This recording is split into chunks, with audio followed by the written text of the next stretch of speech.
Boa tarde, meus irmãos, minhas irmãs. Satisfação tê-los aqui na loja Teosófica São Paulo.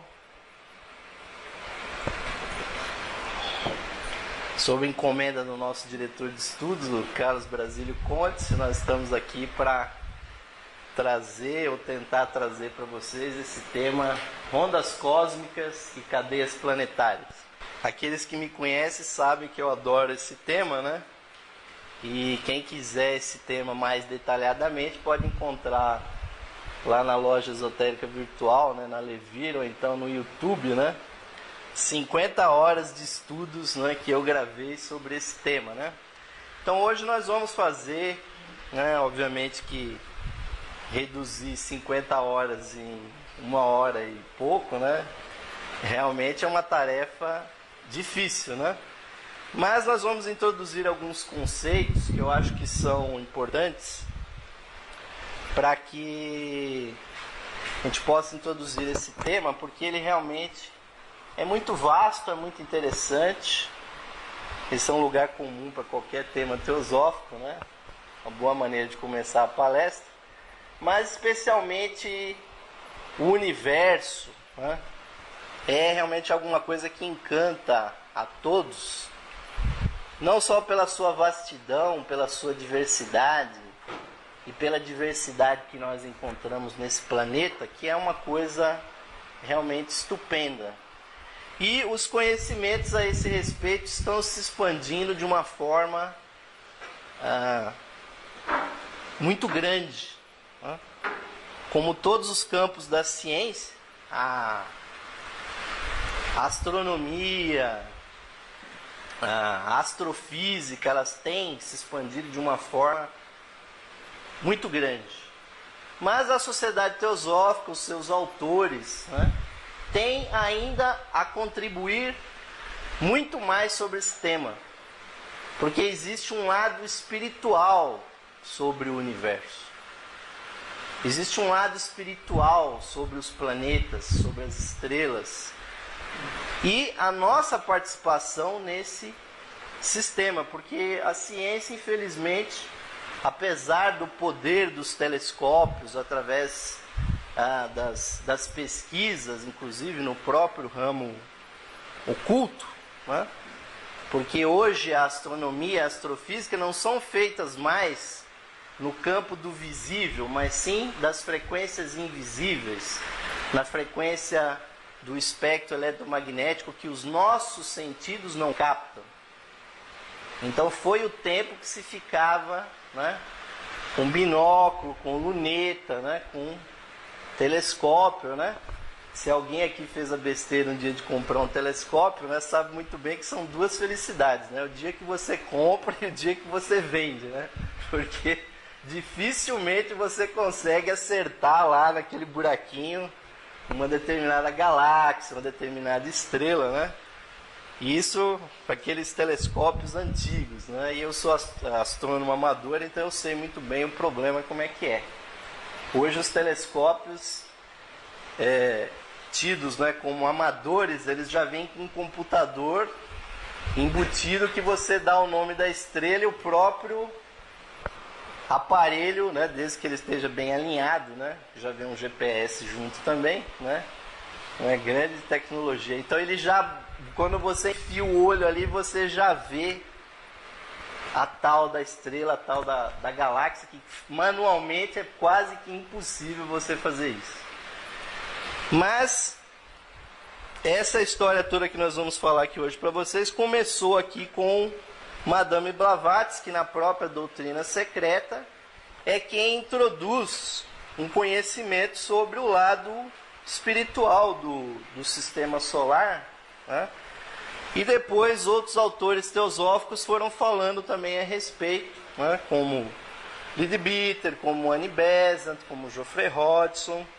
E até bem pouco tempo atrás existia aí, estava sendo editado, espero que seja reeditado, esse livro chamado O Sistema Solar, do Major Arthur E. Powell, né, da editora Pensamento, que ele fez aqui uma compilação sobre escritos de Leadbeater, de Annie Besant e alguma coisinha da doutrina secreta sobre o sistema solar. E foi esse livro aqui que eu usei lá no meu programa de rádio. E eu fiz capítulo a capítulo, né? Mas vamos entrar em alguns conceitos interessantes, né? Para a gente ter uma ideia desse assunto, né? Então, há coisas muito simples que precisam ser compreendidas para quem quer entender o lado espiritual do sistema solar. A primeira delas é essa ideia da esfera, né? Aí nós temos uma maravilhosa bolha de sabão, né? Que eu tenho certeza que 100% das pessoas que estão aqui nessa sala, quando foram crianças ou adolescentes, ou um pouquinho maior, um pouco menor, brincaram de fazer essas bolinhas, né? Mas, meus irmãos e irmãs, a esfera é a coisa mais perfeita do universo, porque é a forma que a matéria assume, mantendo a equanimidade das forças, né? E a bolha de sabão, ela fica assim, com esse formato, porque ela está justamente recebendo a pressão da atmosfera, né? Que é de cerca de 1 kg por centímetro quadrado, e nós também recebemos essa pressão, né? Só não somos esmagados porque nós temos uma pressão arterial, né, que todo mundo deve conhecer também. De vez em quando vai na farmácia medir, né? Às vezes ela varia, que compensa essa pressão que o exterior faz sobre nós. Então tudo no universo acaba tendendo a essas esferas. Então vocês podem ver que há uma similaridade, né? Uma das leis do ocultismo é exatamente a lei de correspondência. Ou seja, o que está lá em cima é idêntico ao que está aqui embaixo. Ou seja, as esferas, elas existem em todos os níveis, né? Então o nosso planeta é uma esfera, não só uma bolha, mas as bolinhas de sabão, né, também são esferas, as nossas células, né? Todos os planetas, até hoje não apareceu nenhum planeta quadrado, né, nem triangular, vocês fiquem, né, tranquilos com isso. E nem também tem planeta oco, né, porque tem algumas pessoas por aí que tentam propagar uma ideia que o planeta Terra tem um buraco no meio, né, e tem um sol dentro dele, né? É mais ou menos aquele mesmo pessoal que disse que o mundo ia acabar aí, né, no último mês de dezembro, né? Porque as forças cósmicas, quando elas pressionam, elas fazem com que os objetos fiquem esféricos, né? Então nós temos que manter essa ideia nas nossas mentes, né? Assim como essa imagem aqui, todos nós um dia fomos desse tamanho, nós somos essa esfera, porque essa é a imagem de um óvulo, né? Todas as mulheres aqui presentes têm algumas dezenas, centenas desses ovos dentro de vocês. Esse aqui especialmente está sendo prestes a ser inoculado, né, in vitro, né? Antigamente eu tinha a ideia que o óvulo era uma coisa grande, né? Pra você ver como é que é a ignorância, né? Mas hoje eu sei que é uma coisa minúscula, porque com esse tubo aqui ia ser justamente injetado um espermatozoide aqui dentro. E é aqui que acontece o milagre da vida humana, também é uma outra esfera. E depois que ele é fecundado, esse óvulo, né, passados 3 dias, a estrutura está desse jeito. No segundo dia ele se divide em 2. No terceiro dia, aqueles 2, cada um se divide, viram 4. E vão se multiplicando até que, né, 46 anos depois, estou aqui eu dando palestra para vocês, certo? Ou seja, o universo ele tem esse procedimento. E então a esfera, meus amigos, ela é uma coisa absolutamente importante. Nós vamos Daqui a pouco vocês vão ver quanta coisa interessante pode acontecer com as esferas, né? Mas o Leadbeater, né, num dos seus livros, ele disse uma coisa que sempre me perturba.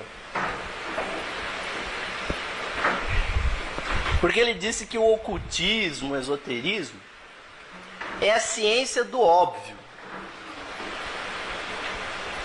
E aí, sempre eu fico me perguntando, nesses assuntos teosóficos não tem nada de óbvio, mas é porque nós realmente estamos pouco acostumados a pensar. Por exemplo, se nós observamos essa sala, se nós fizéssemos uma meditação aqui sobre o que está acontecendo nessa sala, existem duas coisas aqui fundamentais acontecendo, que estão presentes. Nós temos aqui, né, consciência, pelo menos eu acho que eu estou consciente, né? Não só porque eu estou dando a palestra. Vocês também acho que estão conscientes porque vocês estão aí, né, olhando para cá, né? Ou seja, e ao mesmo tempo nós temos o quê? Nós temos matéria. A consciência de vocês está aqui porque existe matéria que faz com que a inteligência de vocês se manifeste. E esse é uma coisa óbvia, mas que nós quase nunca, né, entendemos bem assim. Não vou nem entrar nos problemas filosóficos a respeito, que são muitos, né? Mas para o nosso estudo aqui hoje, é muito importante, porque não existe no universo, e isso é uma coisa que Madame Blavatsky declara aqui, não aqui no primeiro volume, mas no segundo. Madame Blavatsky declara que não existe ponto matemático no universo que não seja inteligente, que não manifeste consciência. Ou seja, em todos os lugares do universo existe consciência e matéria como veículo. Os teosofistas, né, preferem às vezes usar os termos, né, sânscritos, né? Então os indianos chamam a consciência, o espírito, de Purusha. E a sua contrapartida é Prakriti, ou substância. Então a manifestação universal depende dessas duas instâncias. Assim como está acontecendo aqui agora, nesse espaço. Mas o que liga uma coisa com a outra? O que liga Purusha com Prakriti, o espírito com a matéria, a substância? É aquilo que nós chamamos de energia. E no nosso sistema solar existem 3 energias fundamentais que são emanadas do Sol, que são energias diferentes do que essas que a ciência estuda, né? Que são o Forrads, o Prana e a Kundalini. São 3 termos, né, orientais também, mas é preciso energia livre para ligar uma coisa com a outra. Então aí há uma trindade, há o espírito, a matéria e há aquele processo que faz a ligação. E também outros 2 conceitos interessantes que são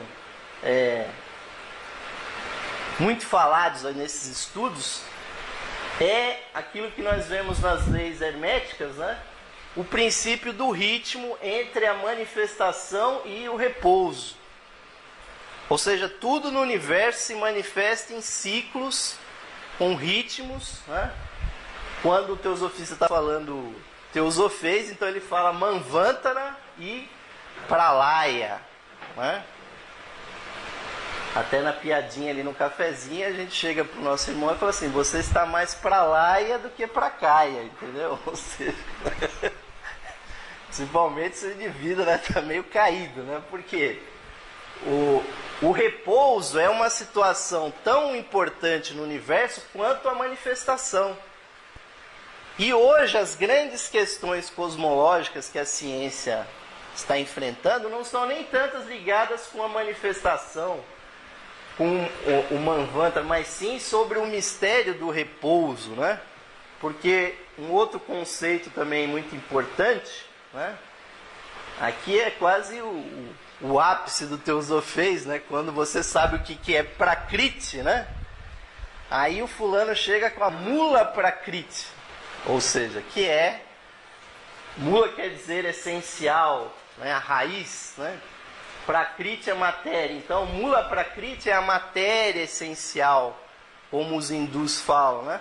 Existem diversos termos para denominar Mula Prakriti, né? Akasha, Koilon, éter. E hoje na ciência se fala muito sobre matéria escura, sobre energia escura, que os cientistas realmente não sabem o que é.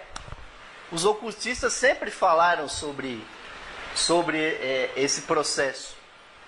Até porque, né, existem axiomas muito importantes dentro da filosofia, dentro do esoterismo, de que realmente não pode existir realmente uma coisa vazia.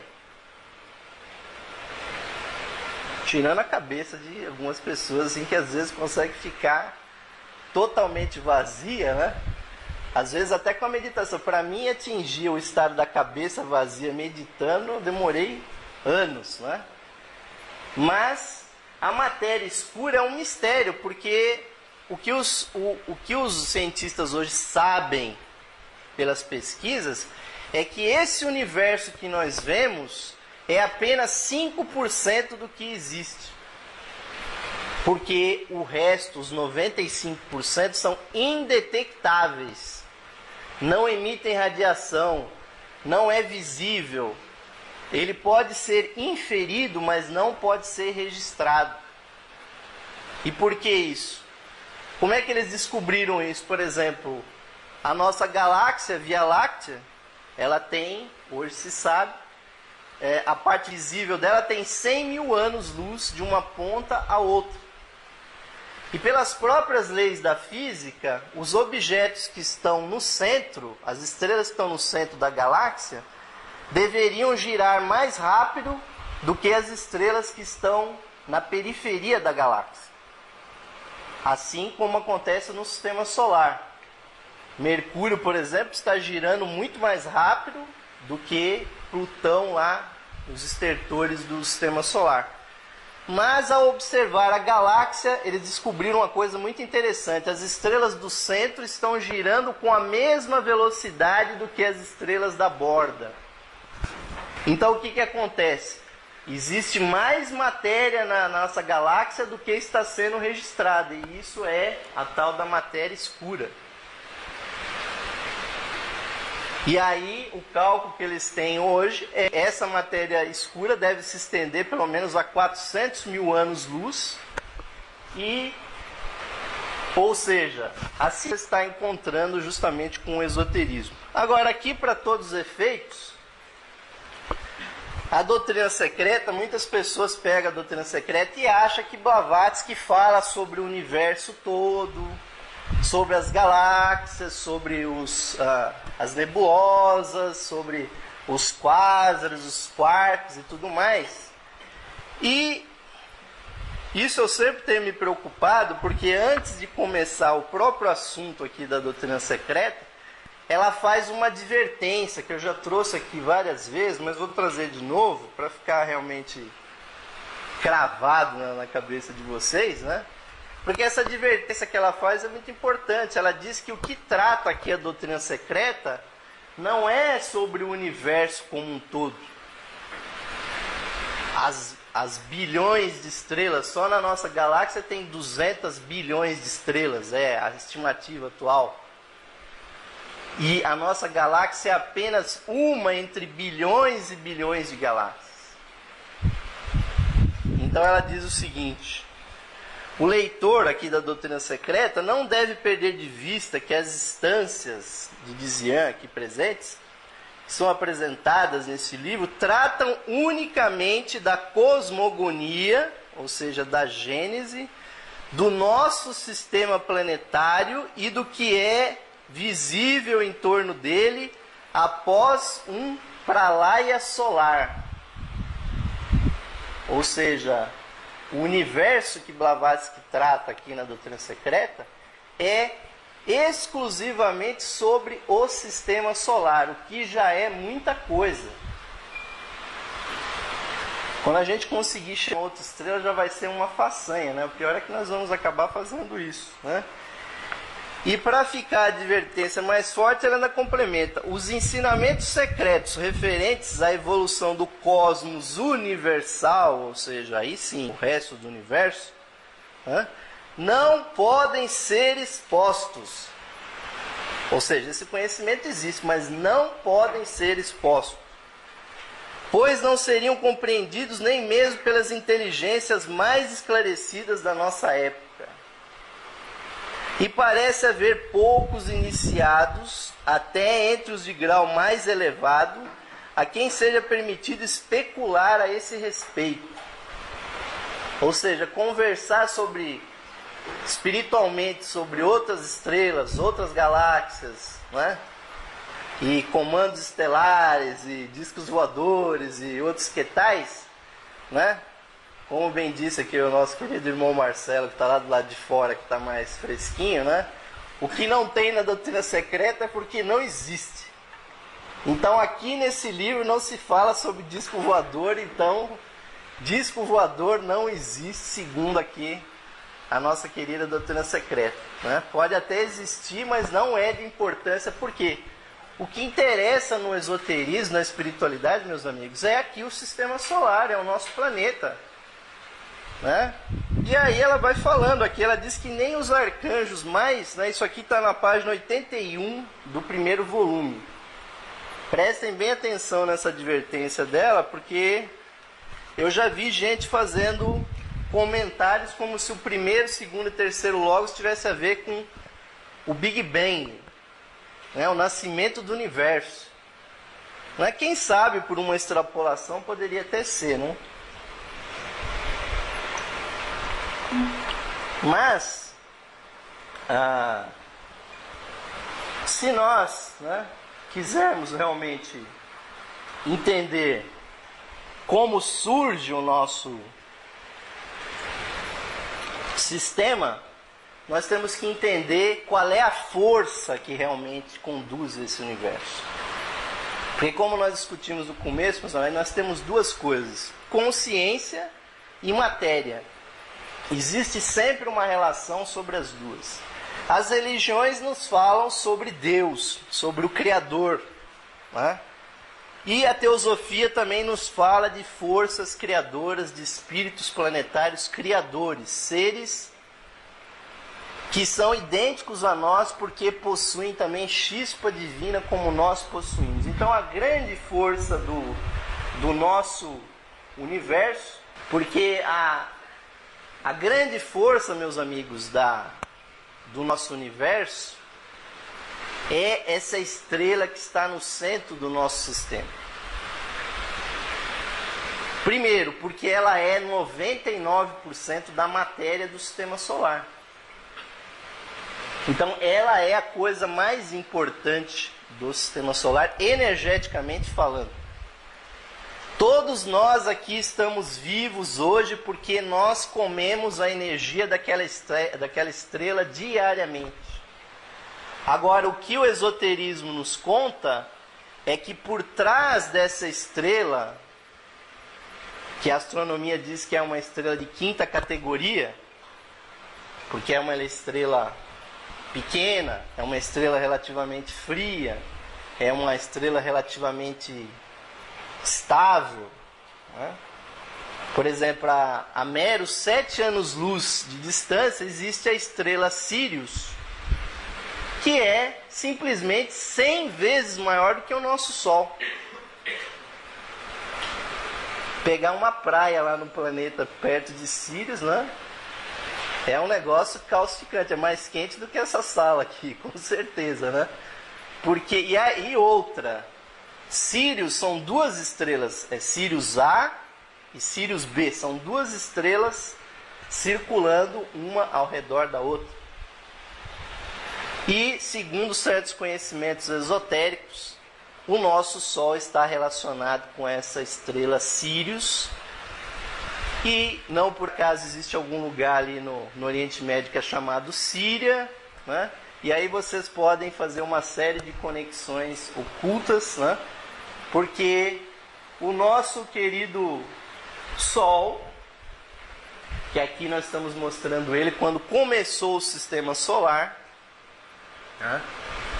Então há duas coisas: há o Sol visível e há o Sol espiritual. O Sol o visível, quase todo dia nós vemos ele, né? Quando não está nublado, né? Mas o Sol invisível, que nós não vemos, é uma consciência que a doutrina secreta chama de Brahma, ou seja, o Deus masculino, o Deus criador, o ser cósmico que cria realmente as coisas de si mesmo, ou que os hindus também chamam de Ishvara. E esse é o Deus que todas as religiões chamam, todas as religiões conclamam, inclusive na minha própria religião, que é a religião católica. Daqui a pouco, se o PowerPoint não pifar aí em algum momento, nós vamos ver exatamente alguma coisa a esse respeito. Porque eu, como teosofista, eu, como sacerdote católico liberal, quando eu invoco Deus, eu não estou falando de uma coisa mágica que está em qualquer lugar do universo, que eu não sei aonde, está dentro de mim, fora de mim, né? Que a teologia discute se está em Jesus, se está em Maria, se está em José, se estava nesse, se estava naquele.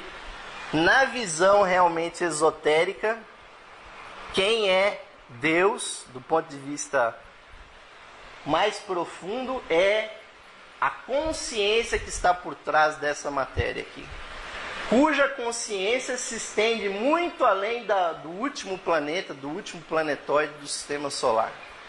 E com certeza está em conexão consciente com as outras estrelas. E foi ele que conscientemente, naquela nuvem de matéria cósmica, que segundo certas informações esotéricas, a nuvem de matéria que foi juntada pelo nosso Logos, porque essa é a palavra teosófica para Deus, né? O Verbo, né? E por que esse termo é melhor do que Deus, né? O Verbo, porque verbo significa vibração. Ele criou tudo isso aqui na base da vibração. E por isso que São João realmente tinha muito conhecimento esotérico, porque ele disse: no princípio era o Verbo. E o Verbo estava com Deus, e o Verbo era Deus. Porque verbo quer dizer a capacidade de vibrar, de condensar, de modificar através da palavra. Que é isso que o ser humano também tem em comum. Por isso que a religião diz que o homem foi feito à imagem e semelhança de Deus. E aí a pessoa fala: mas Deus é tão feio assim? Não, não é isso. Porque há uma semelhança entre a nossa capacidade vibratória e essa capacidade aqui, que nós estamos vendo aqui o quê? O disco de a criação da nuvem cósmica, que essa nuvem aqui de matéria, segundo certas informações, veio da região das Pleiades, que é um local que nesse momento estão nascendo mais de 400 estrelas, estão nascendo lá, e tem lá já uma estrela bem estabelecida que é chamada de Alcione, né? Que muitos teosofistas conhecem bem, porque Alcione foi o nome de uma estrela dada na pesquisa das vidas, né? Entre as vidas do Senhor Jiddu Krishnamurti. E a alma dele era chamada de Alcione. E aqui também era para ter outro filme, mas não vai tocar, então vamos em frente. Então, meus amigos, quando o sistema solar se conformou, na verdade o que aconteceu? O nosso Logos, cujo chakra principal é o Sol, nós não devemos confundir a estrela com ele. Ele é o espírito por trás desse chakra. E na verdade a estrela maior, o seu coração, é o Sol. E cada um dos planetas são os seus outros chakras. Nós vamos ver aí uma comparação a esse respeito, né? E o que ele fez nesse início? Ele simplesmente, com a sua consciência, com o seu poder do verbo, ele modificou a substância primordial, a Mula Prakriti, ou a caixa, ou o éter, ou a matéria escura, como nós bem quisermos, né? Então, os ocultistas, né, e o Leadbeater muito especialmente, nos fala que a matéria do nosso sistema nada mais é do que a junção de pequeníssimas bolhas desse éter.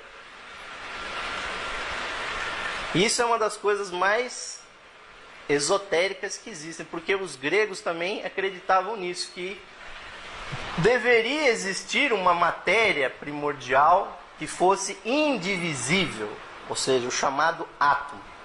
E a nossa ciência está aí brigando, né, até hoje, com seus colisores, né, monumentais, tentando estilhaçar os átomos para ver se acha exatamente isso.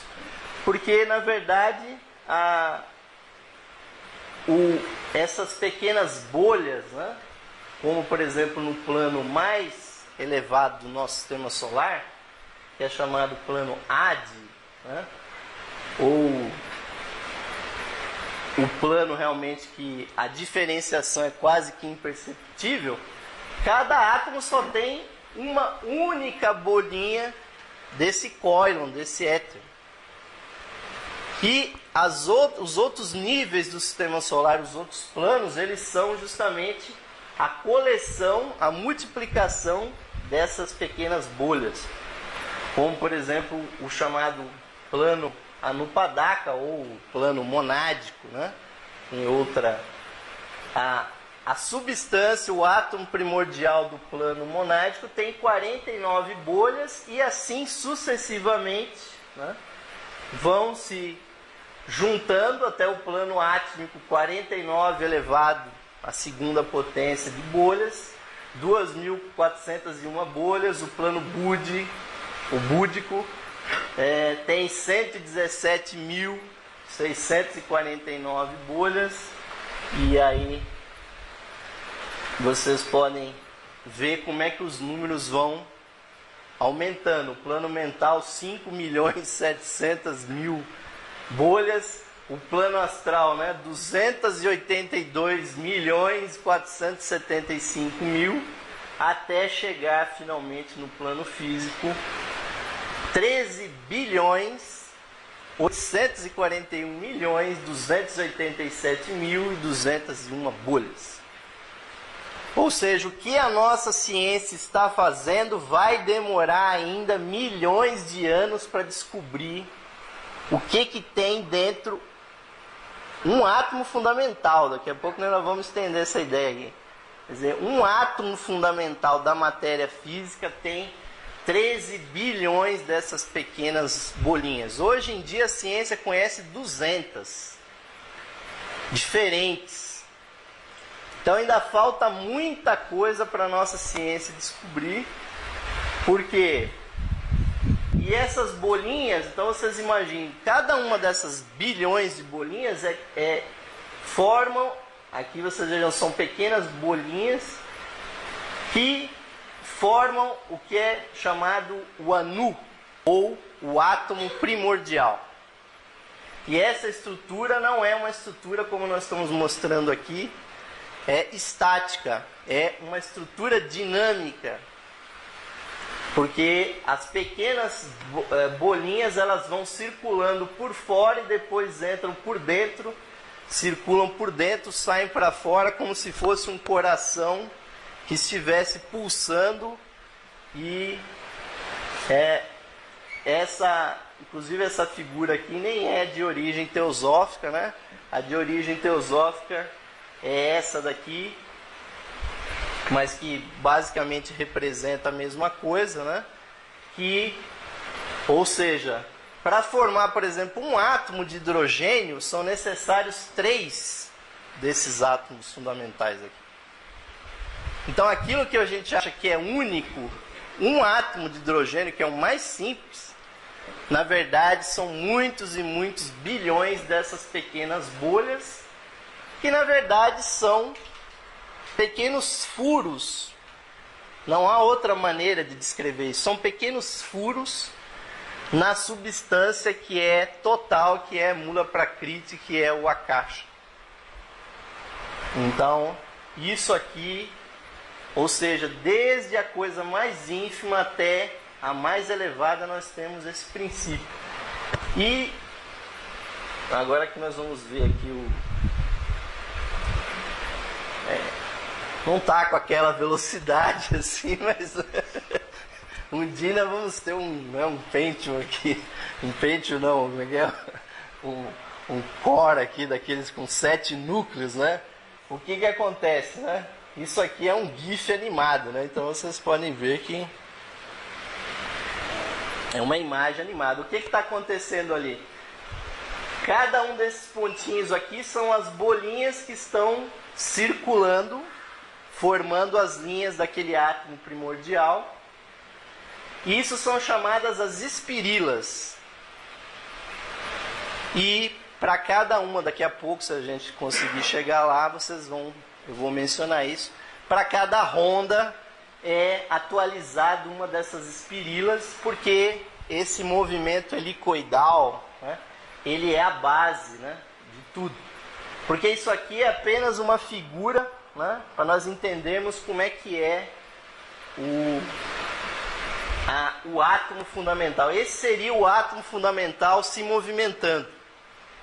Graças a Deus o computador aguentou aqui a computação gráfica, né? E ele tem 3 movimentos. Primeiro é esse movimento de rotação, como se ele fosse um planeta em miniatura. Depois ele tem um outro movimento, que é um movimento como se ele tivesse não só em rotação sobre o seu giro, mas como se ele tivesse girando ao redor de algum outro centro, mas não é um próprio centro, ele fica bamboleando, né?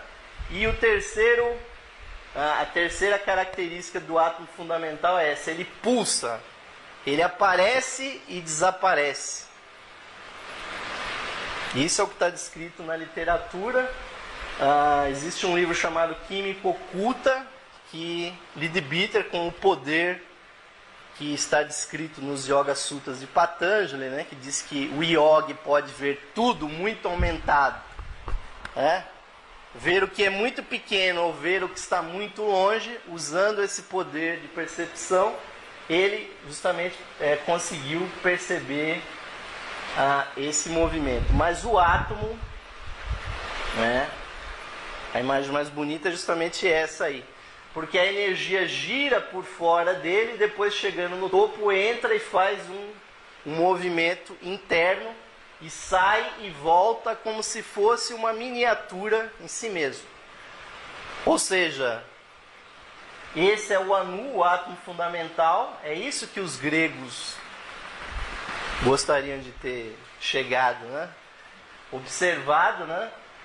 Mas no final das contas, um átomo desse físico tem 13 bilhões de pequenas bolinhas. E essas bolinhas jamais encostam umas nas outras, mas quando elas se juntam, elas fazem todo esse movimento. Então nós estamos no campo ainda subatômico, né?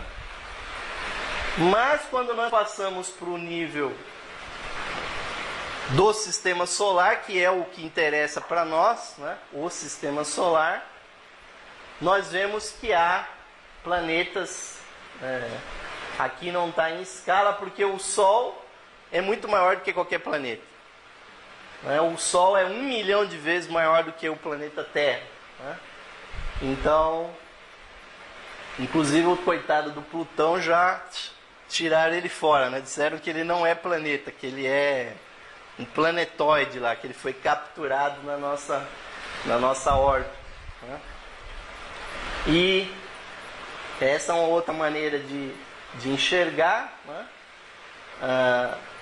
Então são as esferas, só que o seguinte, nós temos que partir daquele ponto que Blavatsky disse: não existe ponto matemático do universo que não seja inteligente.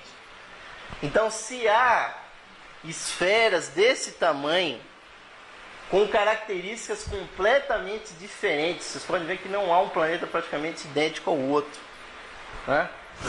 Ainda mais o nosso, que além de ter toda essa manifestação, ainda tem fauna, tem flora, né? Tem toda essa movimentação aqui que é realmente magnífica. Ou seja, por trás desses planetas tem que haver consciência. Não pode ser uma coisa, né? E aí sim, aqui é o sistema solar na devida proporção, né? Aqui nós teríamos Plutão, que seria o menor de todos, que leva 500 anos para dar uma volta no Sol, né? Depois Mercúrio, né? Aí Marte, Vênus e a Terra, que praticamente tem o mesmo tamanho, e Netuno e Urano, que são planetas gasosos, e os dois grandes gigantes do sistema solar, o maior de todos, Júpiter, que é 440 vezes maior do que a Terra, e Saturno, que é muito famoso por causa dos seus anéis, né, que são justamente o debris que estão presos aí em volta dele. Você queria perguntar alguma coisa? É uma dúvida que eu tenho. Na Blavatsky, ele fala de 7 planetas espirituais. A gente conta 9. É exatamente isso que é o próximo assunto que eu vou entrar. Você já está, né? Você tá na vibe da palestra aqui, porque é exatamente o assunto que eu vou entrar na sequência aqui. Porque tem aquela história dos 7 planetas tradicionais da astrologia, do ocultismo e tudo mais. Nós vamos ver exatamente isso. E aí a sua clarividência já viu exatamente isso. Porque aí nós vamos começar a falar de coisas que a ciência desconhece. Ou seja, o lado espiritual da coisa. Porque a grande verdade espiritual que as religiões comemoram é que ao redor da grande estrela, da grande consciência que é o Sol, existem 7 centros de consciência, são os chamados 7 grandes arcanjos, ou 7, há vários e vários nomes a respeito deles. Então, esse aqui seria o verbo solar, né? Porque o seu centro é o Sol. E cada um desses 7 centros, na verdade, são os chamados logos planetários. Ou seja, são os centros de consciência que animam espiritualmente os planetas físicos. Agora, já adiantando a controvérsia lá, que você provavelmente já gostaria de perguntar, a questão é que cada um desses logos planetários pode animar mais do que um planeta ao mesmo tempo. E isso é uma coisa que, obviamente, que está num nível muito além do que nos compreende, porque a gente acha difícil que uma pessoa anime um corpo, né? Mas o fato é que a consciência coletiva ela é muito mais comum do que a individual. Então há espíritos planetários que animam um único planeta. E há, como é o caso inclusive da nossa Terra, ele anima 3 planetas ao mesmo tempo. E é exatamente o que nós vamos ver para frente. Mas isso aqui é uma coisa que é comemorada das mais diversas formas, né? Porque as liturgias religiosas, espirituais, elas remetem exatamente a esse poder. Então nós vamos ver, puxando para o lado da nossa tradição, né, judaico-cristã, por exemplo, o menorá judaico, ele é exatamente a comemoração, a rememoração de que existem exatamente as 7 luzes espirituais.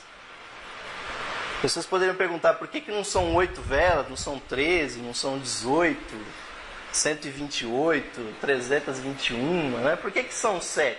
Né? Quem gosta de 7 é o Carlos que adora o 7, né? Porque realmente isso tem uma raiz espiritual. Ou então, quando vocês entrarem da próxima vez numa igreja, numa capela, o que obrigatoriamente vocês vão ver lá? Né? E antes já tem isso aqui. Né? E o ser humano também está conectado com esse sistema. Né? Vejam só que maravilha essa animação. Os 7 chakras, está vendo aí, cara? Você está escondido aí atrás, você está perdendo o espetáculo aqui. O que aconteceu aí? Eu passo uma semana programando isso aqui para você ficar atrás da pilastra aí. Só nos argumentos, né? Tá certo. Cada um dos centros energéticos do ser humano está conectado com um desses 7 espíritos planetários. E aquele que está ligado com o Sol é exatamente o chakra do nosso coração.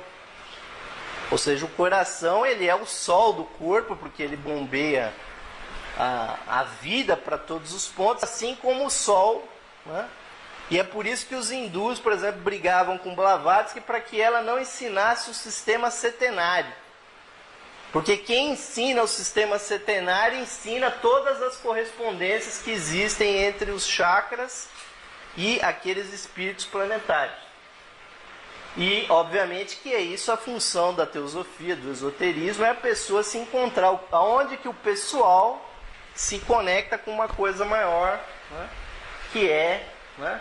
E é isso que eu queria dizer, quando vocês forem a uma capela, uma igreja, vocês vão encontrar o quê? As 6 ou 7 velas dispostas com uma cruz ao centro.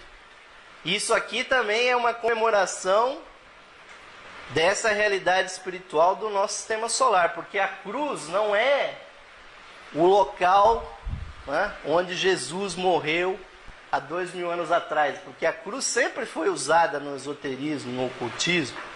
A cruz representa a energia material que emana do Sol.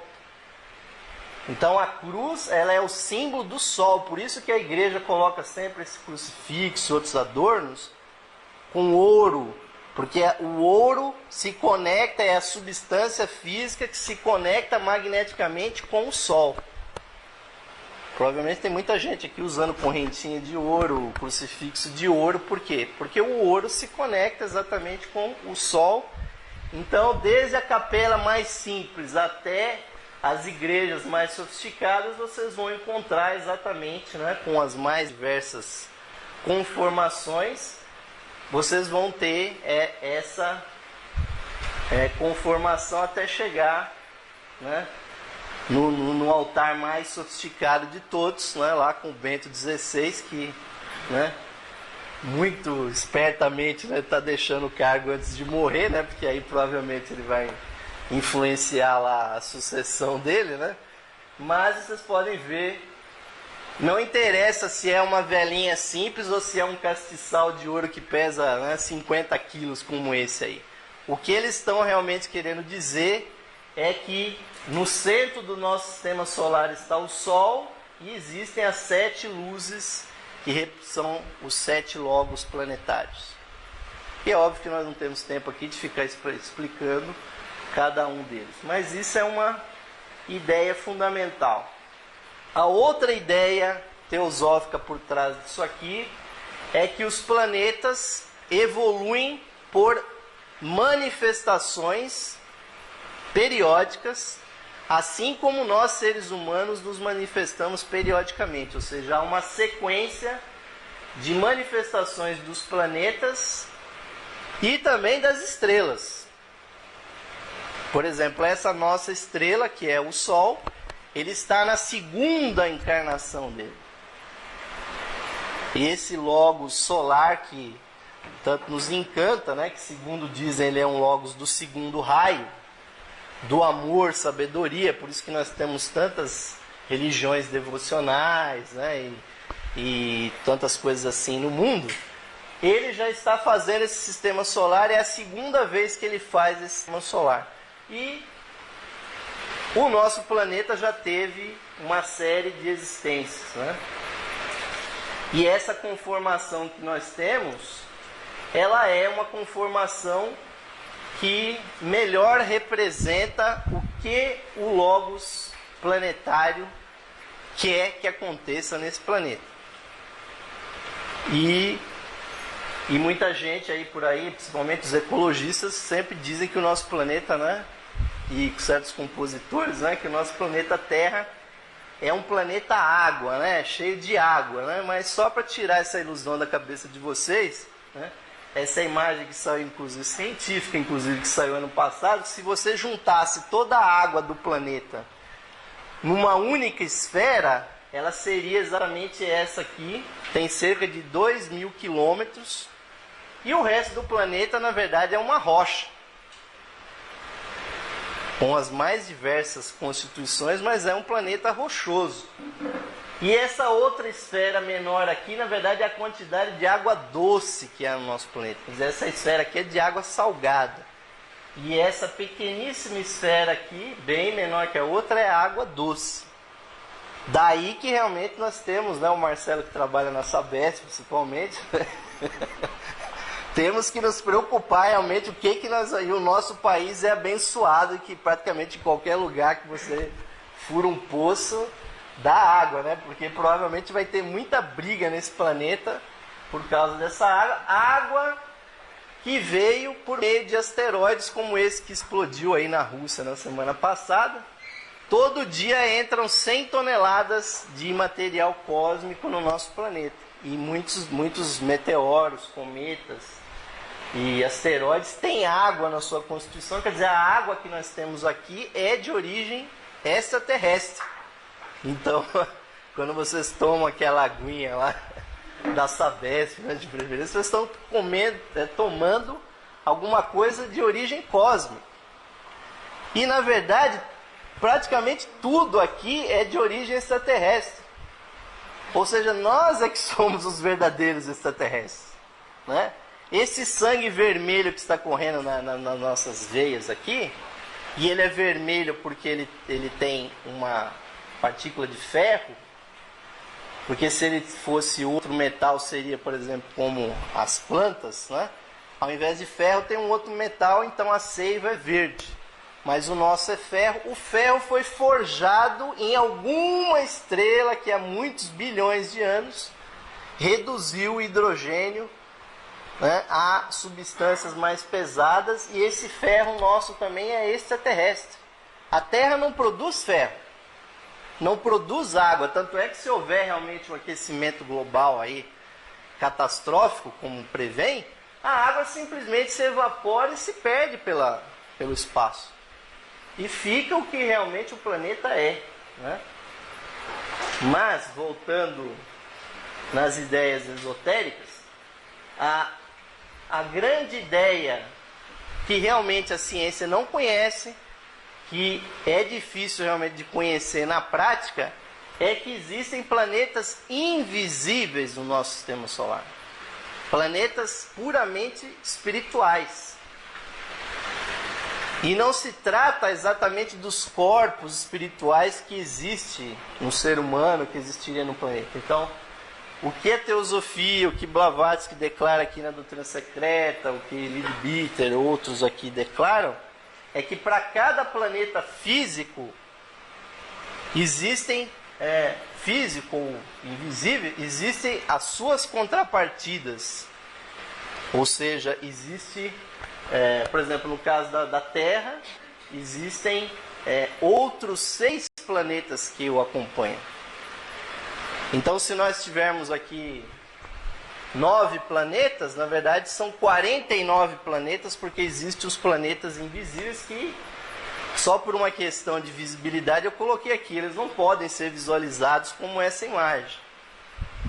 Mas as pessoas que o conhecem, que sabem, por exemplo, se projetar no astral, que fazem aí sim a viagem astral, né? Porque aí realmente é uma viagem.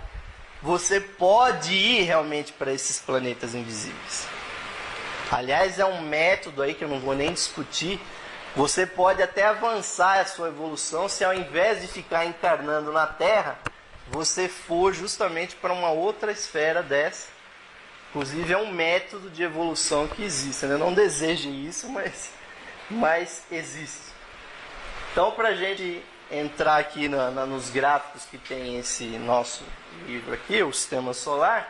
Então, isso aqui é que é a famosa cadeia planetária, que é uma forma muito ruim de traduzir planetary string, ou seja, é corrente planetária. Mas aí o danado do tradutor colocou cadeia, depois lá na frente colocou ronda, né? Ronda mais cadeia, alguém já pode pensar que nós estamos presos em alguma, né? Alguma delegacia cósmica, alguma coisa assim, né? Chegando ao cômico, né? Que eu vou ter que contar. E nós fomos dar essa palestra lá na Praia Grande, no Get Tots, que se reunia dentro de uma sala da Polícia Civil. E aí colocam o cartaz lá, rondas e cadeias, né? A palestra, né? E aparecem os policiais militares para assistir a palestra sobre as rondas, né? Que eles devem ter imaginado que eram rondas policiais, né? E as cadeias também, as cadeias, né? Os presídios e tudo mais, mas não tem nada a ver, ou seja, a cadeia planetária terrestre, na verdade, é a corrente, o conjunto dos planetas visíveis e invisíveis. Aí há uma grande controvérsia, que eu obviamente não vou poder resolver com vocês, porque Leadbeater e Annie Besant dizem que na cadeia terrestre existem 3 planetas físicos, que seria a Terra, que é esse globo aqui, o globo D, e estariam ligados com a nossa cadeia planetária, o planeta Marte e o planeta Mercúrio.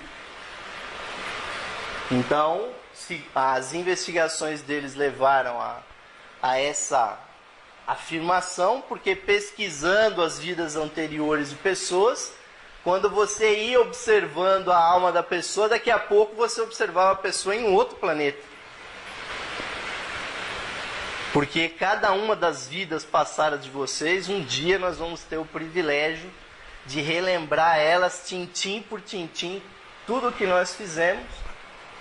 Assim como o Sr. Buda se lembrou que ele, quando estava lá no reino animal, ele tinha sido um porco-espinho lá, sei lá o que era lá. Mas isso foi ele mesmo que disse, né? Ou seja, meus amigos, nós somos viajantes de uma coisa, nós estamos viajando há muito mais tempo do que vocês imaginam. Mas além dos globos físicos, também existiriam os globos astrais e os planetas mentais inferiores. Mas esses planetas não estão no mesmo espaço. Eles estão em outros pontos do sistema solar. Então, obviamente, Marte, Mercúrio e a Terra estão afastados no espaço. E também assim seriam os planetas astrais e os planetas mentais. E a vida circula. Aí que é a tal da ronda, né? Tem a cadeia e tem a circulação, que é a chamada ronda. Então a vida, meus amigos, ela vai seguindo. A explicação que nós podemos dar para esse problema aqui nós temos Vênus, a Terra e Marte fazerem parte do mesmo esquema, é porque eles fazem parte do sistema solar interior. Ou seja, são 4 planetas rochosos que estão muito perto do Sol. Eles estão praticamente encostados no Sol. E só Vênus é que fura o esquema, né? Porque Vênus é, segundo essas informações, o planeta mais avançado do nosso sistema solar. Enquanto que os planetas gasosos, né, eles estão mais atrasados em relação à Terra. E outra também, existem humanidades em cada um desses globos. A nossa humanidade do planeta Terra, não é a única humanidade no sistema solar. Apesar de nós sermos os únicos que estamos aqui na matéria, mas há almas humanas, seres humanos evoluindo em todos os planetas do nosso sistema. Estamos ali pela desobediência, será? Não, pelo amor de Deus, isso daí não tem desobediência nenhuma. Na verdade, é porque isso aqui é como, né, quando você põe a bolinha para virar, meu amigo, ela começa a virar uma bola de neve, enquanto não termina o processo. Quer dizer, nós entramos aqui, girando nisso aqui, né, essa é a cadeia da Terra, né? Ou seja, hoje, por que cargas d'água nós estamos mandando essas espaçonaves para Marte? Nós podíamos mandar essa espaçonave para qualquer lugar do universo, mas nós estamos mandando exatamente para o lugar onde nós estávamos anteriormente. Só que aí as noções de tempo nós temos que dar, não é questão de 10 anos, 20 anos, um século, nós estamos falando de milhões e milhões de anos, né?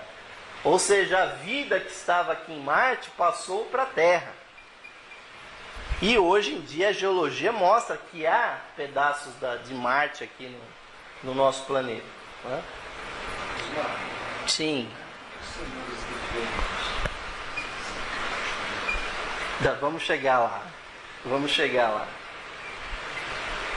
Então, para a gente entender bem essa questão, quer dizer, o centro espiritual de um planeta é o seu logos planetário. É por isso que nós vemos certas religiões que invocam certas divindades que nós vemos que não é necessariamente aquele Deus geral, né? Nós percebemos que há certas religiões que invocam um Deus mais específico, né? Certas religiões ou certas nações que invocavam, por exemplo, o Deus da guerra, o Marte, na verdade estava invocando o espírito planetário, que é aquele vermelhão lá, que corresponde ao nosso chakra básico aqui, né? Eram tribos, nações, né? Começou com conversa de guerra, de exército, de matança, né? De movimento, de ritmo. O que está se invocando não é o Logos solar, mas sim é o espírito planetário, que não é o do nosso planeta, né? Diga-se de passagem, que é o Logos planetário que comanda essa circulação. Então, o que se diz? Qual é a importância desse gráfico? É que a vida manifesta num planeta depende da atenção que o Logos planetário, o verbo planetário, coloca num planeta. Então, o nosso planeta está fervendo de vida porque o Logos planetário da Terra está com a atenção dele toda voltada para a Terra. E futuramente ele vai tirar essa atenção e vai passar para um outro globo. Então não é porque vai ter uma catástrofe e tal. A vida no planeta Terra vai acabar da mesma maneira que uma pessoa, quando se cansa de viver num corpo e morre, ou seja, o espírito, que é o Logos planetário, vai tirar a sua atenção e vai passar para outro nível. Então, para a gente entender a ronda planetária, obrigatoriamente a vida precisa girar 7 vezes nesses 7 planetas. Então, para que o esquema terrestre, por exemplo, termine, é necessário dar as 7 voltas. Nesse exato momento, nós estamos na 4ª volta e meia dentro desses 7 giros. Então nós estamos na 4ª ronda e meia, exatamente no planeta Terra. Por isso que essa palestra está acontecendo no planeta Terra. Se nós estivéssemos um pouquinho antes, nós estaríamos lá no planeta Marte, né? Com bem menos peso que nós temos, já que Marte é 60% do que a Terra é em termos de massa, né? Ou poderíamos estar falando em Mercúrio, ou poderíamos estar num planeta totalmente astral, né? Quisera eu estar dando essa palestra no planeta astral, ia ser muito mais fácil, né? O deslocamento, né? No astral basta você querer pensar numa pessoa e você se desloca para a pessoa. Por isso que é importante o nome da pessoa. Você pensa na Rosana, você gruda na Rosana no astral. Pensa, né, na Gisele Bündchen, você se desloca até lá. Então, cuidado com o que vocês pensam, né, quando vocês estiverem aqui, né, no planeta astral. E principalmente para quem vocês contam os seus nomes, né? Não é à toa que determinados escritores colocam pseudônimo nos seus livros, porque nos planetas astrais as leis, obviamente, são muito diferentes. Então, isso que nós temos no planeta Terra é uma coisa realmente extraordinária, né? São bilhões e bilhões de seres. Para cada ser humano existem 60 milhões de insetos aqui nesse planeta. Então faça a conta, 7 bilhões vezes 60 milhões de insetos. É só a quantidade de inseto que tem nesse planeta, né? Parece que é o inferno em pessoa, né?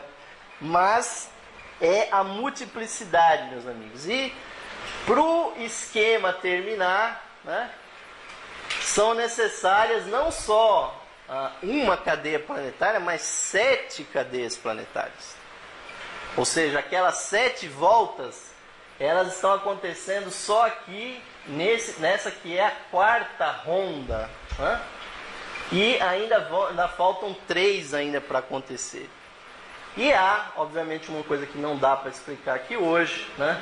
Ou seja, dentro dessas rondas acontecem 300, né? Aqui pegando as 7 cadeias, né? Aí foi que os policiais ficaram malucos, né? Falaram, agora complicou, hein? 7 cadeias aí, né? Nas 7 cadeias planetárias acontecem 49 rondas, ou seja, 7 vezes 7 vezes 7 vezes 7, 7 vezes 49 rondas. Então, se manifestam 343 períodos globais. Ou seja, acontece a vida 343 vezes esse deslocamento nos 7 planetas. E isso é a coisa mais doida de se entender. Não tentem entender isso da primeira vez, né? Se metam a estudar isso que vocês vão acabar entendendo, porque realmente é difícil. Agora, em cada planetinha desse aqui, que parece aquelas bolinhas lá do átomo fundamental, na verdade é mesmo, né? Acontecem as chamadas raças ou as civilizações humanas. Então, nesse esquemão todo aqui, acontecem 2.401 raças raízes ou civilizações e 16.807 sub-raças ou nações, subgrupos dentro desse negócio. Ou seja, toda uma engrenagem acontecendo, né, para essa manifestação. Para a humanidade importa muito isso, né, porque aqui é o sumário, né?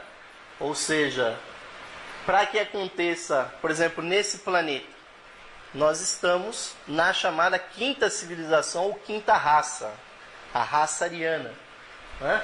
Mas para que se complete, né, uma raça raiz, são necessárias 7 sub-raças, 7 subgrupos. Para que termine o planeta, a vida nesse planeta, para que ela passe para o planeta seguinte, acontecem 7 raças raízes, né? Para que termine uma ronda, acontece os 7 giros, né? As 7 rondas, para terminar esse sistema de rondas, né? Para terminar uma cadeia planetária são 7 rondas. E um esquema evolutivo são as 7 cadeias planetárias, né? E essa que é a informação aqui importante, no nosso sistema solar, nesse instante, existem 10 esquemas evolutivos acontecendo. Apesar de serem 7 espíritos planetários, existem mais 3 esquemas planetários acontecendo aqui no nosso sistema solar. Esse é o desenho que tem na doutrina secreta, que tenta descrever isso aqui, né? Porque ela faz exatamente o fluxo de energia entre uma cadeia e outra, né? Porque só existe, né, num determinado momento um grupo desse, aí ele termina e se manifesta aqui, né? E a imagem geral do nosso sistema solar, na verdade, seria essa. Ou seja, o núcleo, o logo solar, o verbo solar, que é a fonte de tudo, e os 10 esquemas planetários que existem. Os 3 que não são nominados são exatamente esses aqui. E há um esquema que é conhecido só dos esoteristas, que é o chamado planeta... Quem é que assistiu isso aqui, né? O planeta Vulcano, né? Ou seja, há um sistema planetário que é mais próximo do Sol do que Mercúrio. E ele é chamado de Vulcano, na verdade, porque ele, se ele existisse fisicamente, que eu acho que ele é um planeta etérico, né? Ele teria que ser um planeta extremamente quente, né? E na verdade é ele que deveria ser o Sol da astrologia, porque astrologia com Sol não é planeta, é uma estrela.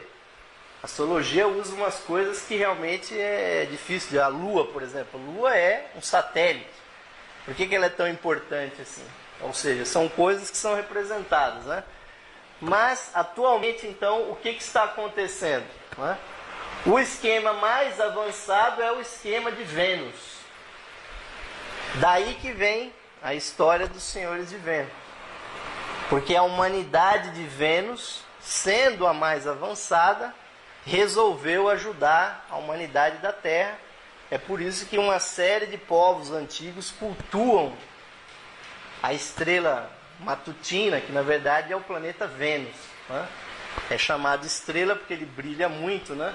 Mas na verdade é o planeta Vênus, porque essas civilizações antigas sabem que de Vênus é que vieram os seres espiritualizados que criaram a civilização, a religião, as iniciações, inclusive, do nosso planeta, promanam da onde? Do esquema venusiano.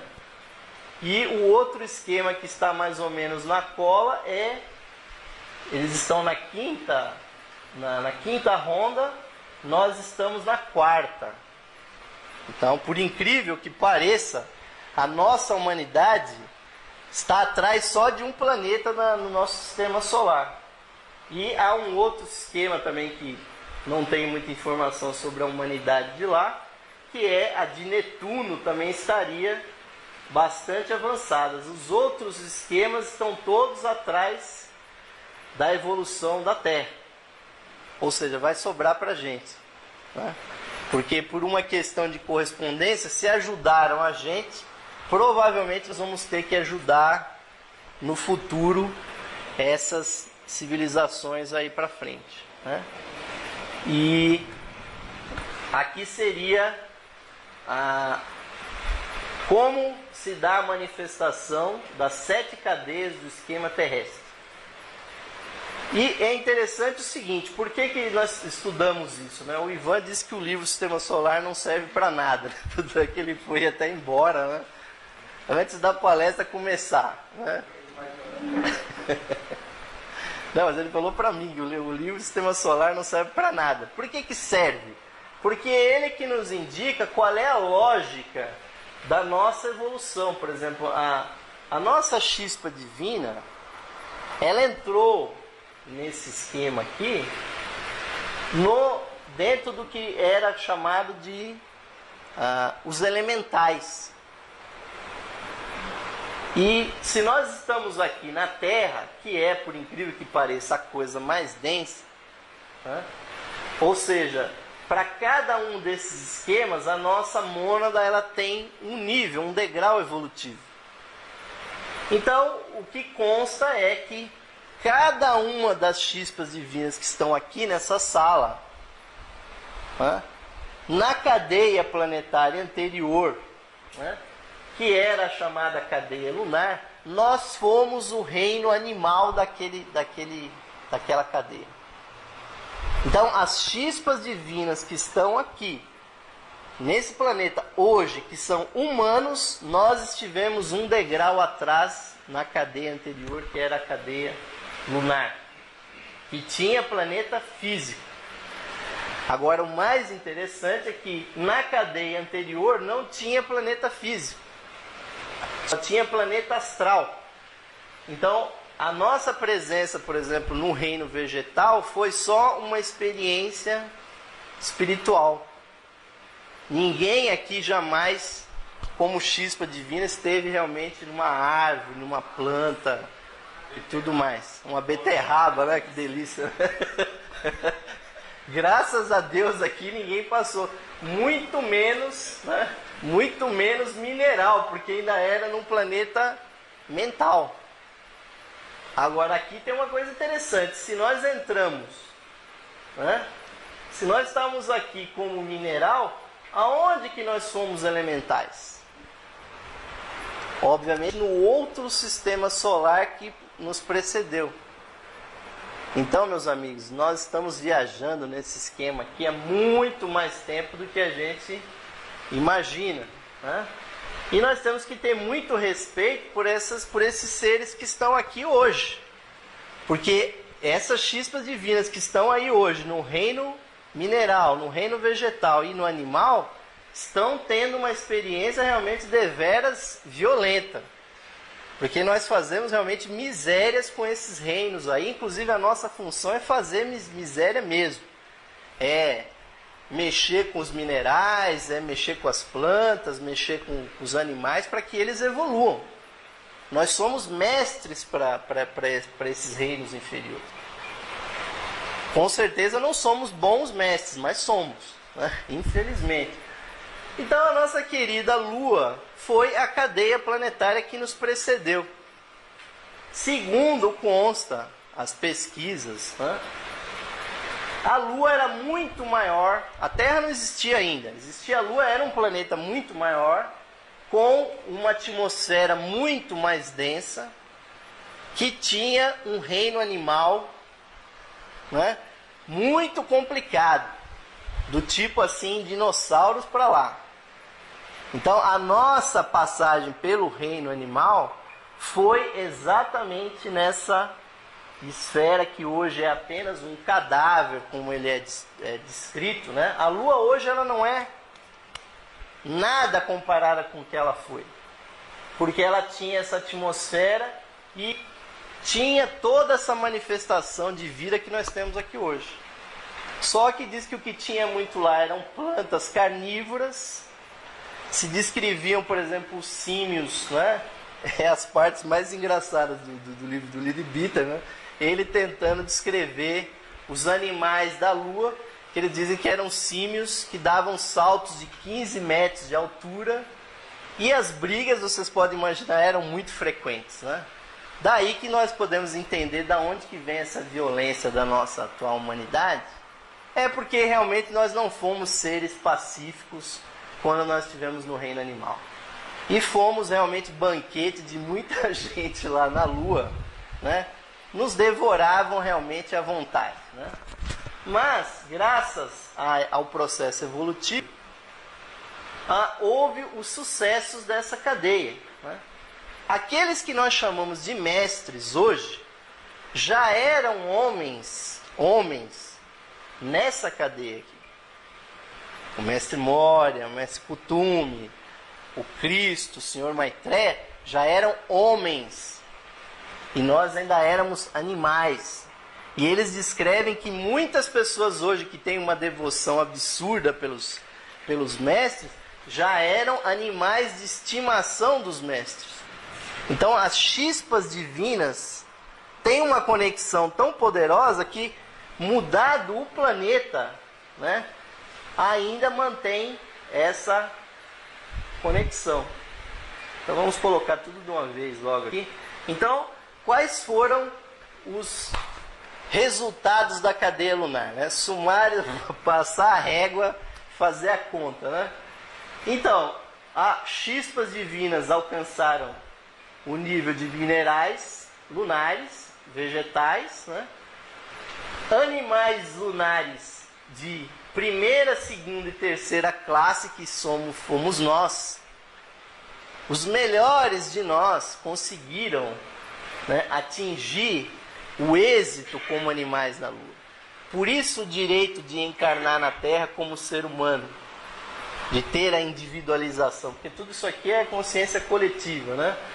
E aí, homens, animais, que já tinham um certo desenvolvimento, homens lunares de segunda ordem, que já tinham um certo desenvolvimento do corpo causal, né?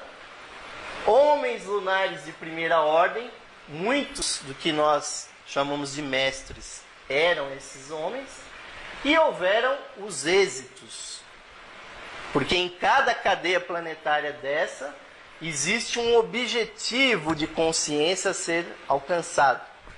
Segundo Leadbeater, o objetivo da cadeia lunar era atingir o nível de Arhat, que simplesmente foi o ponto que o Mestre Jesus alcançou há 2000 anos atrás. Isso era o objetivo da cadeia anterior. Na nossa atual, o objetivo ainda é mais alto, porque essa iniciação aqui é a quarta iniciação, né? Então vamos passar aqui para a nossa querida, agora a computação gráfica, né? Vem com a sua força toda, né? Vamos ver se vocês conseguem entender aqui o processo das rondas e cadeias, né? Ou seja, a cadeia terrestre atual, que foi constituída com os restos materiais da Lua, que houve uma grande catástrofe, aliás, é uma grande discussão da astronomia hoje, se é a Terra que foi formada da Lua ou se a Lua foi formada da Terra. É uma grande discussão. Mas o ocultismo diz que a Terra e os outros planetas físicos foram feitos do material lunar.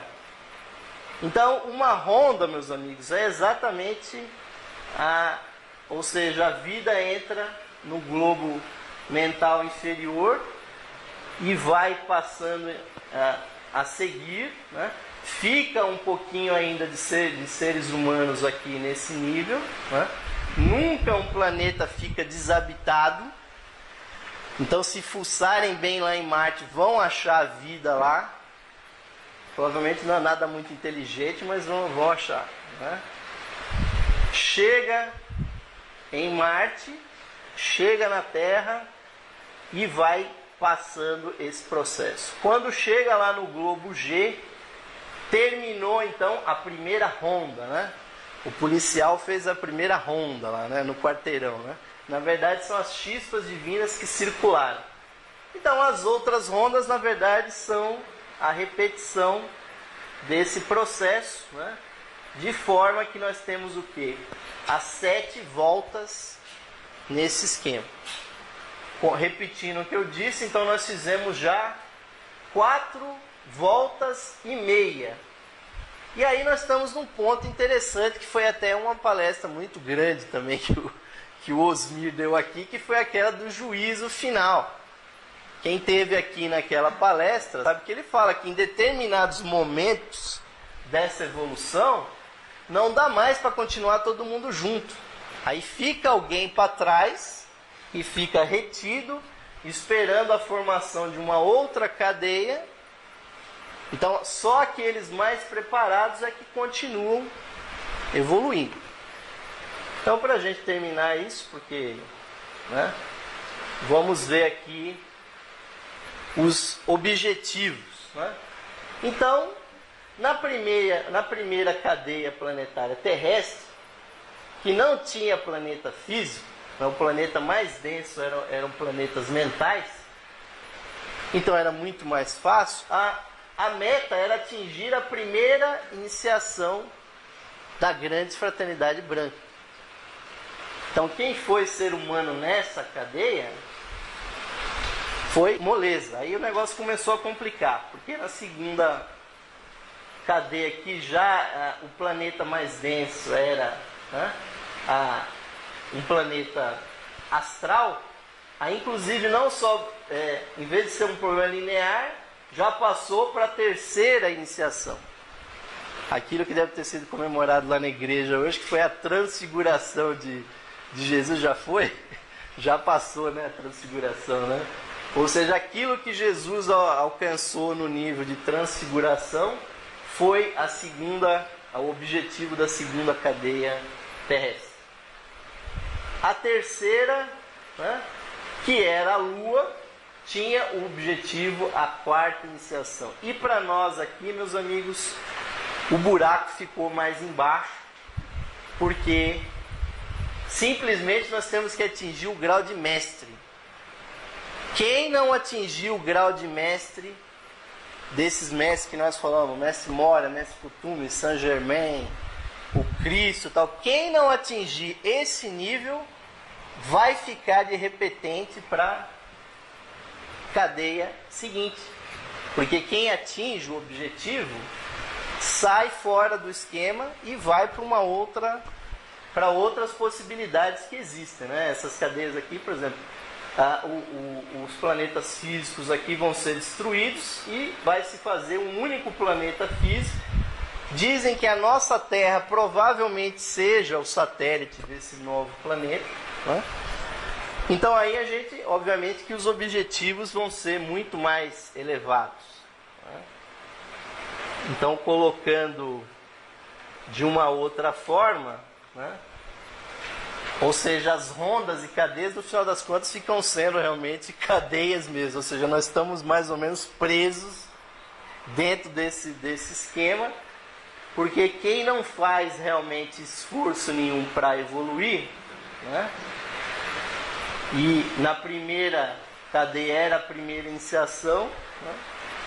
E já na segunda foi a terceira, né? Pular a segunda, não sei por que cargas d'água. Isso é o que está escrito no livro aí.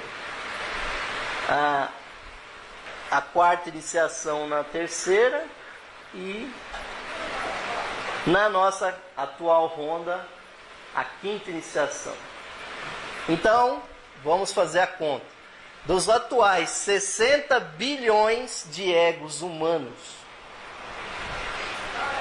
que foram animais na Lua, passaram para a Terra, se tornaram seres humanos, 24 bilhões, olha só que número bonito, vão atingir a quinta iniciação. Outros 24 bilhões estarão em iniciações inferiores. E um bom número aí de uns 12 bilhões vão ficar para a segunda, vão ser repetentes, mas não estão condenados, podem continuar a evolução, só que vão ficar suspensos. E exatamente cada vez que acontece esses cataclismos, né, que bate algum asteroide e tal, são ocasiões que se aproveita para que esses objetivos sejam atingidos. Então, o que aconteceu no século passado, de 200 milhões de pessoas terem morrido através de guerra, de fome, de peste, provavelmente foi realmente um dia de juízo final, mas é um dia que durou, na verdade, um século inteiro. E ali muita gente que realmente não prestava, porque realmente quem pega máquina, né, para fazer bomba, para jogar foguete no outro, para fazer câmara de gás, para matar gente, industrialmente falando, essa pessoa não merece continuar na evolução desse planeta. Essa pessoa realmente tem que ser colocada numa cadeia planetária à parte. E provavelmente isso aconteceu, porque realmente é lamentável que alguém tenha usado a sua inteligência para fazer a primeira guerra industrial, né, mecânica da história da humanidade. Porque até então se brigava na base da faca, da espada, aí inventaram a arma de fogo, aí o negócio ficou tão sofisticado, até o Santos Dumont, né, ficou triste porque o negócio que era para voar, fizeram, vai voar, mas vai levar umas bombinhas e vai jogar. Então, meus amigos, eu vou ficar por aqui, até porque realmente é o último slide, né? E se ainda sobrar tempo, nós ainda vamos responder alguma pergunta de vocês. Muito obrigado pela paciência.